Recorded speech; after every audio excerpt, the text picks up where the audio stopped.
Hi there, welcome to Boxing Deep Dive. I'm Lyndon Hosking and this is Classic Fights. I'm joined as always by my co-hosts Grant Tassie Brown, Peter Maniatis and Mike Altamura. How are we guys? How are you guys?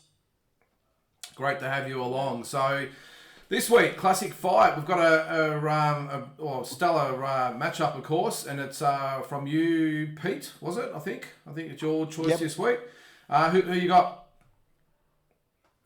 We've got Oscar De La Hoya, the Golden Boy, up against Pernell Whitaker, Sweet Pea. This is for the welterweight world title. Massive April fight. 12, 1997, Thomas Mack Center, Las Vegas. And a massive fight. It was Oscar De La Hoya's first world title at welterweight. So he stepped up and he was a challenger up against Whitaker, who was a welterweight world champion. Yeah, well, as you said, it was April 12th, 1997 at the Thomas and Mack Center in Las Vegas. WBC and lineal, if you want to throw the lineal title in there. De La Hoya was 23-0 going to the fight. Whitaker was 40 wins, 1 loss and 1 draw. And Pete, this has got a little bit of added context to it because you were actually there. Yeah, and I backed Oscar as well. And, it was a pretty kind of gutsy bet, I think, because it was a strange night, put it that way. It was a very strange night being there, and a lot of people in the crowd didn't know which way to go, but most of the support was for Oscar De La Hoya, but there was some support there for Whitaker as well. He had a massive fan base. So, Tassie, mate, I mean, you're one of your favourite, or if not your favourite fighter, was Pernell Whitaker back in the day. And when this fight happened, I mean, De La Hoya, as his nickname says, was the Golden Boy. It was just a matchup of two absolute superstars, wasn't it? And to see who was going to be the pound for pound best.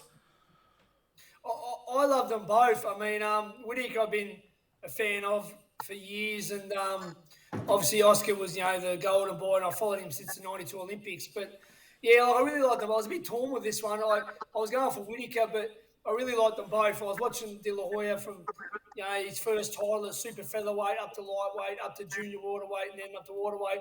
Whitaker I just love for his just his great defense. He was so hard to hit clean. No one really beat him convincingly his whole career. I thought he beat Chavez. He beat a great Zuma Nelson, and he's just brilliant. An Olympic gold medalist. I remember watching this fight at my dear friend Justin Rousseau, the cowboy who was an Australian boxing legend. Watched it at his house, and I think we spoke to Bomber Peter not long before. I think actually Bomber could have been in America, or I think we spoke to Bomber and.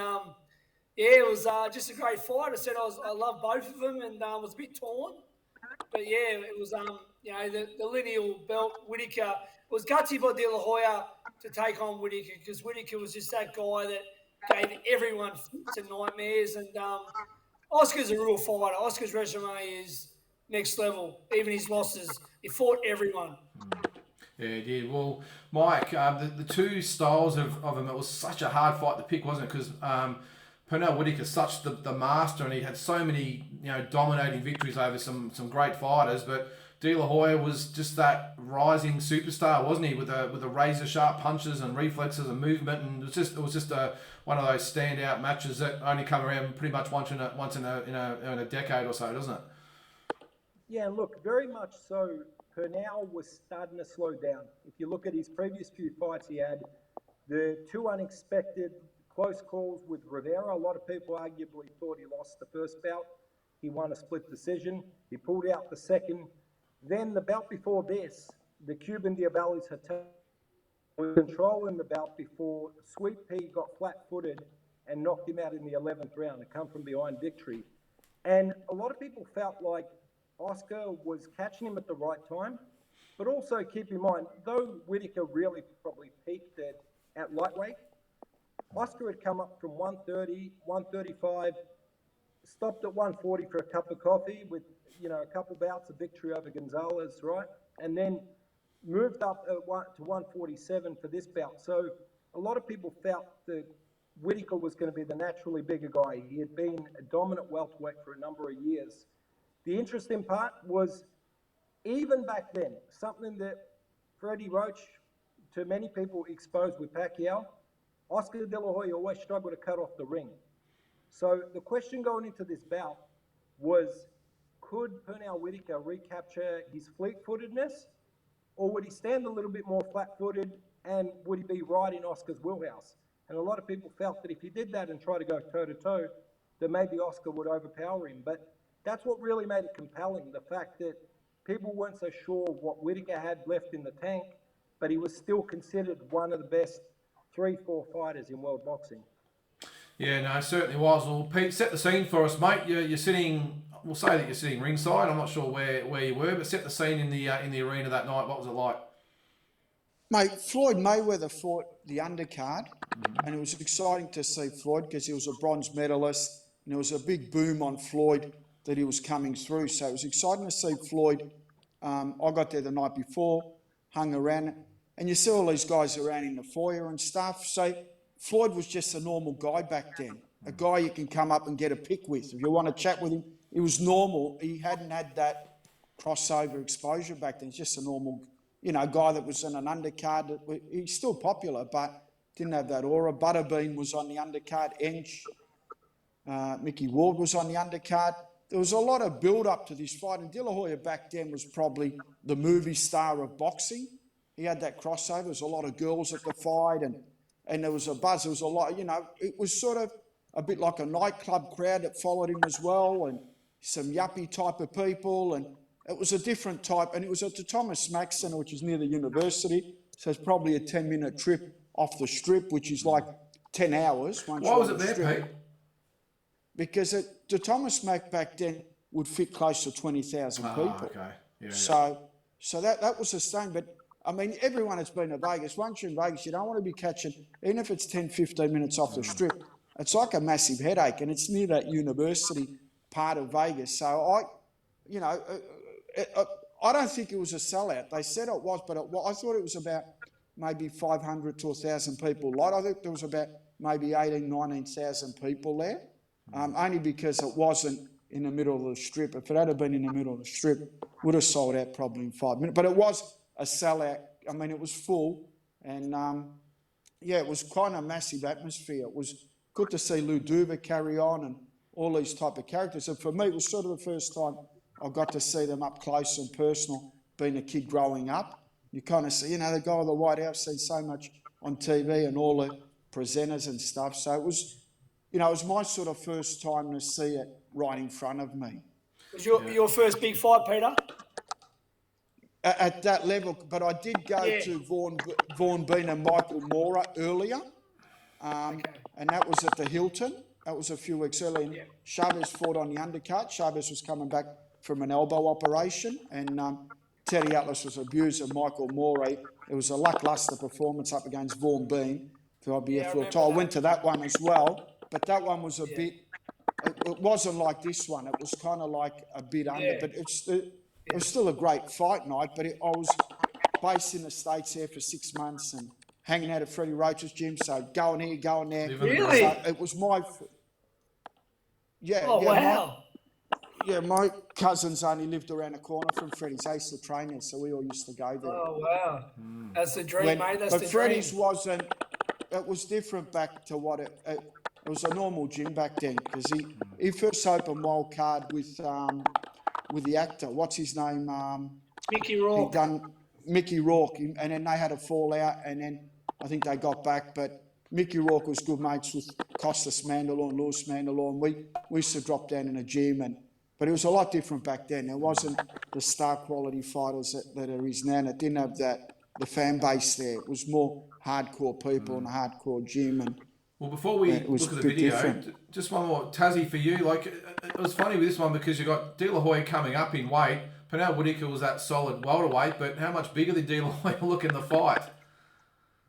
Yeah, well, like Mike said, I mean, Whitaker, I put him down as one of the best lightweights of all time with Duran. He's up there, and Benny Leonard, so I think of him as lightweight. Obviously, like anyone, with the bigger fights, he went up like they do, and I guess welterweight was where he was, and he even won a light middleweight title, I think Whitaker did, didn't he? I'm not sure. Guys? Did he? He did. Yeah, he won a junior middleweight title against Julio Cesar Vasquez. Okay. He did, that's correct. So, But I mean, yeah, obviously, he wasn't a very big guy, and De La Hoya was growing, and he looked way bigger and everything, and younger, faster. It was definitely you had the speed, youth, and all that with De La Hoya, and age, experience with Whitaker. That was the thing. Could Oscar, beat the master, and could Whitaker put up with the youth of De La Hoya? So it was definitely that sort of fight, And Mike, De La Hoya was pretty much a trailblazer for Mayweather and Pacquiao as well, wasn't he? With all the weight divisions that he competed in. Because after this, obviously, Manny was in how many, Pete? 10 or so, and Mayweather was in 6, 7, 8 or whatever it was. So this De La Hoya was probably the first one to actually do it, probably apart from Duran. Yeah, absolutely. And just to correct something I said earlier as well, I said that he stopped at 140 for a cup of coffee, but of course, the fight that made him when he stepped up from lightweight to 140 was the victory over the legendary Mexican Julio Cesar Chavez. And that was a fight, even though De La Hoya wasn't necessarily accepted as a Mexican gladiator because he was viewed as the Mexican American, that fight built so much of a crossover fan base for him that when it rolled into Gonzalez and then this outing, they'll star-making performances that, this fight here, like I said, realistically at this stage in time, without question, Roy Jones was the best fighter in the world. But still, the billing for this fight, and many people in the industry were moved to believe that the winner of this fight would be the #1 star pound for pound. And I think a lot of that translates to just how much of an attraction Oscar De La Hoya was. Roy had just lost his first fight, though, coming into this fight. He was disqualified for hitting Montel Griffin. And Griffin obviously took the exit sign, and the red dot came on Roy Jones Jr.'s record. Obviously, in the rematch, it went 1 round, as we know. But I was watching that fight as well, but I was watching it on cable, sitting at home with that one. All right, well, let's get into it then, guys. So we've got a video here, goes for about 10 minutes of the highlights of the fight, and we'll dissect it afterwards. Indication, De La Hoya lays of shots yet. Tip with his shoulder. Right hand punches in close by De La Hoya. He's going to have to use the right hand to win the fight, and you saw him doubling up with it there. Which man will appear to be comfortable with the style confrontation first? Harrying with each other as round 1 comes to a close when we go to Oscar De La Hoya. Good counter by De La Hoya. Good counter right here by De La Hoya. Misses with the left hook. Follows, lands a couple Vintage of sweet pea. smiles as Whitaker clowns a little bit for the crowd. Work out. Here's a way to hit him. De La Hoya's best minute of the first 6. Now Whitaker. Hard left hand over the top by Whitaker. Right hand leads as perhaps he ought to open. Sweet Pea was a lot more flat-footed than expected. Yeah, he's almost the aggressor, isn't he? And coming up with an uppercut. Because they both look sharp, don't they, Tazzy? Oh, 100%. We don't see a headbutt. But he did go downhill after this. I mean, he fought Trinidad, who was in his prime, and then he got the win over the Russian, but then he got taken off him because of the drug sample. And this was pretty much the end of him. He never regained anything after this. And I think he only had probably 3 or 4 fights after this, actually. Making clear to all the judges it was a butt. De La Hoya shaking Yeah, I his think, head and that it will look, bother probably pre this fight, but definitely coming out of this fight, Whitaker's battles with substance abuse really come to the surface. He had a fight fall over with Ike Forte because he was on a suspension warning, and then tested positive again in the lead up to that. But I still think we see glimpses of a vintage Whitaker here. The way that his feet weren't as fast, but he adjusted and made Oscar miss a lot in the pocket. Yeah. Good right hand by Oscar De La Hoya. I think De La Hoya got off to the early lead in this fight. It was such a hard fight to score, though, isn't it? So tough to score the rounds because they were just in their own ways. You could have given either one of them a round, Pete. What was it like there in person? Yeah. Look, when I watched the fight live, it was completely different to when I got home and watched a replay. Normally is, isn't it? Because, yeah, at the venue, it looked like Oscar was landing more, but he actually wasn't. And you could just see that there. See what he does that. That's how stupid it is. At the venue, because you're watching and you see the punches flowing, you thought De La Hoya had hit him a few times. And the crowd goes up. And the crowd goes up and the judges think 10-9. And then he walks that way. I don't know why he kept showboating that way. You can see there 3 rounds. Not one punch landed. Not one punch landed. I don't think it done him any favours. Showboating. And when you're watching it live with the crowd yelling, you're not sure if it did land or not until you see the slow-mo. Yeah. And the judges are exactly the same. They're trying to guess did it land or not. I agree with you, Tassie. The showboating probably ended up costing him in the end, didn't it? Yeah, I think it did, and I think he should have been more concentrating on being busier. I mean, he's a ring general and he always showboated, but I mean, in this fight, he needed to be busier. And the showboat wasn't going to do it. It wasn't going to score points of showboating. See La Hoya turning southpaw there, Mike. It was a little bit odd, wasn't it? Yeah, and he got caught doing it once too, and he got dropped. It was a flash through a knockdown. Yeah, we're going to see that coming up in round 9. So this is around the time in Oscar's career where it's almost like he was such a dominant athlete that he started just toying with different ideas. And so switching lefty to try and confuse the lefty was one. And I think the first 30 seconds he did it in this fight, he had success. But every time thereafter he did it, Whitaker had his number. Because it was too unnatural for Oscar.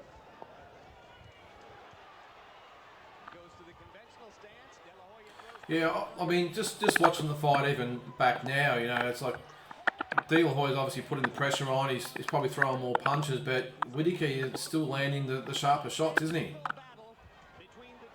Yeah. I mean, being inside the venue, there was a lot of people who was thinking that Whitaker was actually winning the fight. So, depends how you like to score your fights. Yeah, it was a tough one to score, no doubt about that. Yeah, it was. And how many did Oscar really land? Clean.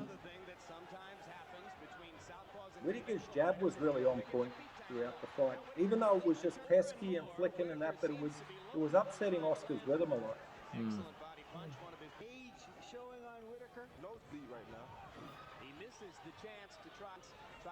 It's just almost at point. Sorry, Tazzy. With the judges, it definitely depends on how you score things. You know, how do you go for a guy that's being the aggressive throwing a punch, or do you go for the more accurate guy doing less? It's really it depends, who you had, But does it come down to a little bit of Whitaker, who's at the end, and De La Hoya's just starting to hit his peak, and he's obviously the golden goose rather than the golden boy?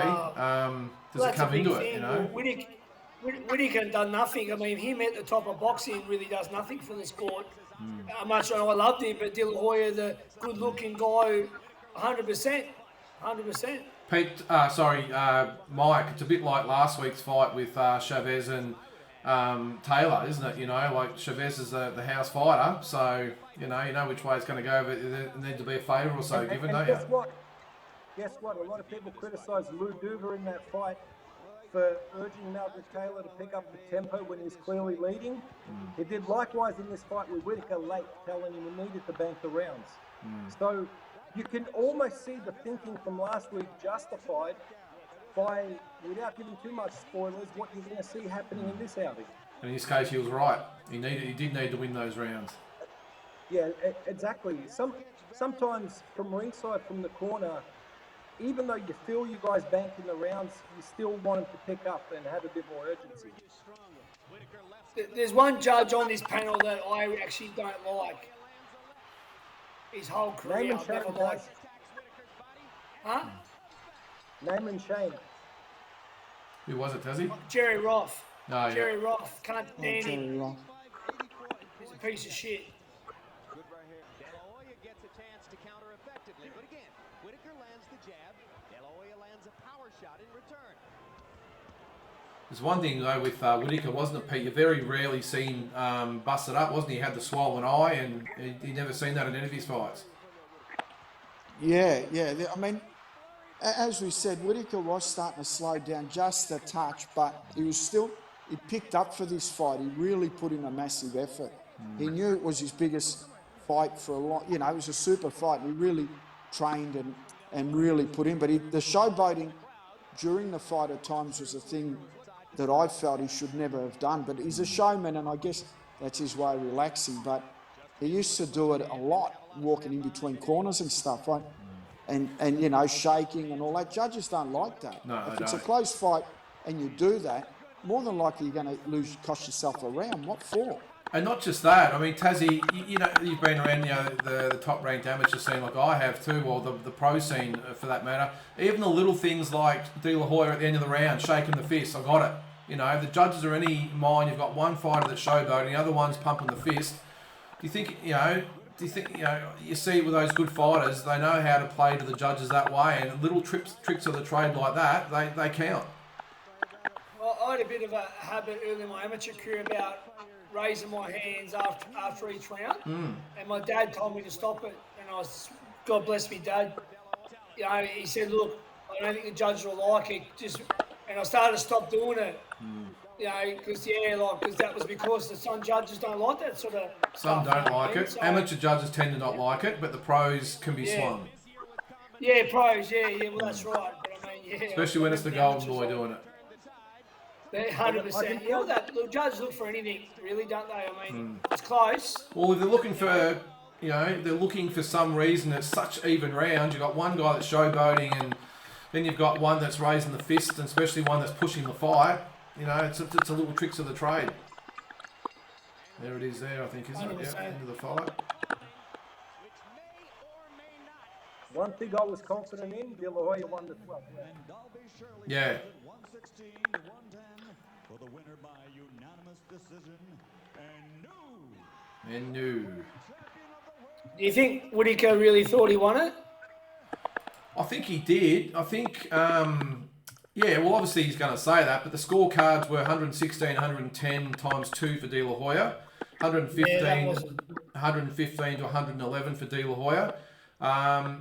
I don't know, like if you look at the punch count, I've got it here, Whitaker landed 232 punches, De La Hoya 191. Now I know you just can't go off that, but it just gives you an indication of the difference in punches scored. And Whitaker scored the lone knockdown in the fight as well. So I don't know about you guys. It was close, but there's no way that De La Hoya won by those wide margins. He might have won the fight, but not by that wide, I don't think. What do you reckon, Tassie? So you want my I'd like to hear, how you scored it, who you thought won and why. Yeah, so, look, there's two things. I hated the draw or Oscar winning 7 rounds to 5. Yeah. So, like that. Yeah, no, I agree. What about? Yeah, maybe a draw because I love Whitaker. Maybe I gave him. Yeah, but Tassie, there was a knockdown. It's hard to give it a draw if there's a knockdown. Could have been an even round or something there, I suppose, too. Yeah, well, I mean, yeah. Well, but don't forget though, guys, if you listen to commentators, the WBC rule with that cut eye, they reckon they give 10-8 round to De La Hoya. Oh, okay. Yeah. WBC rule. That WBC wasn't in effect back then, I don't think, in 97. That came in effect a lot later. Yeah. There was a point deducted. Was there some point deducted? That's yeah. fair. All right, well... Look, I'll probably give it to Oscar. I'll give it to Oscar 7-5. Okay. Just not enough. So just with the knockdown and the point deduction, it sort of evens itself out, I suppose. So you still got to be... I'll give it to Oscar just. Okay, what about you, Pete? Pete, how'd you score it? Oh, hang on. Pete's muted himself. Hang on. We'll go to you, Mike. We've lost Pete. Yeah, it's all right. You go ahead, Mike. Yeah, so when I originally watched the fight in 97, probably slightly favouring Sweet Pea personally, I thought he was given a poor deal. Back when I originally watched it, I thought that he was landing a lot of the cleaner shots in the bout. I've gone back and actually watched it twice this week objectively, and I'm sorry to sit on the fence, but I actually scored at 113. I think if you toss out that WBC rule, which is if there's a head clash and one of the guys is cut from the head clash, a point is deducted from the guy who's not cut. So Yeah. that explains that. Like you guys said, Whitaker equalised it with the knockdown in round 9. So with that said, I actually had it 6 rounds apiece. I could, So you had I about the could same see a as me. case for it. I could see a case for it going 7 rounds to 5 to Oscar. I could see a case the other way. I think the problem with the fight isn't the decision. I think it's the gap. For 2 of the judges to have it 9 rounds to 3, it's outrageous. Yeah. Yeah, no, I agree. Well, Sorry about that, guys. No, it's all right, mate. Mike's just sort of given his review. It was six rounds each, and before we get to you, Pete, I was probably the same. I thought probably 6 rounds each, but with the knockdown, I know the point deduction sort of evened it out, but I probably was it you, Tassie, that said you probably had it a draw or just for Oscar. But on the other hand, I'm with you, Mike. Might have gone to De La Hoya, but to win by 4 points, that's just not right, I don't think. And I think they got the decision right, but not that. So, Pete, how'd you end up scoring it? And compared to watching it now to when you were at ringside? When I watched it live, I thought Oscar won maybe 7 rounds to 5. Let's just go that way. Yeah. But then when I got home and watched it on replay and just went over some of the punches, I could have scored that one a draw, without a doubt, with losing 1 point and the 10-8 knockdown equaling that out. So I could have scored that a draw, but giving it to Oscar, I thought wasn't a rip-off either. I just thought Oscar was young. It was what the game needed. And Whitaker did a lot of showboating, and he sort of was just... he was the older guy. So in a really close fight like that, to give it to Oscar, he probably just won it, or he didn't win it. So it's not like everyone's booing and it was a rip-off. Yeah. During that night, I was sitting next to a guy, and he's telling me there's no way Oscar won that, and this and that. And then I started arguing with him. I said, no, I think Oscar won, blah, blah, blah. But I backed Oscar to win on points. So I'm talking through my pocket, being a younger guy. And then he said to me, if it's a rematch, you want to bet 5K, you come and see me, and all this type of stuff. And then I said to my cousin, who is that guy? And he ended up being a guy that, his name's The Rock. He had a TV show in America. And he wanted to bet me 5,000 in the rematch. Obviously, there was no rematch. Well, there was actually it was sort of muted that it was going to be a rematch. I think both fighters wanted it, but I think Bob Arum stepped in and said, no, boys, I think we've run that out as much as we can. And I think one of you said before, Whitaker only had 3 more fights after this for 2 losses and a no contest. So it was a bit of a shame the way he ended, where De La Hoya went on to fight Hector Camacho, Julio Cesar Chavez, Ike Cortez, Shane Mosley, Arturo Gatti, Fernando Vargas, Bernard Hopkins, Floyd Mayweather, Manny Pacquiao, you name it, he fought them. So it was really a springboard for him, where it was pretty much the end for Whitaker. But yeah, look, I think the end result eases that. Could have gone either way. De La Hoya, the rightful winner, but maybe not as wide a margin as what the judges had it. But at the end of the day, it is what it is. So so there you go. That was Pernell Whitaker, Oscar De La Hoya from 1997. A unanimous decision win to Oscar. So I'm not sure who was next week. Was it you, Mike, or was it you, Tassie, that's up next week? You, yeah, Tassie. So who you got for the classic fight next week? Tito Felix Trinidad versus Fernando Ferocious Vargas. Ripper fight. Great fight. Yeah, it was a ripper fight, yeah. Yeah, so sticking with the trend of that generation, I suppose. So, all right. Yeah, well, fucking great era, mate. That's why. It was, yeah. So many great fights. So, all right, well, we look forward to that next week. So, Trinidad versus Vargas. And we'll see you then. Thanks again, guys. Thanks, guys.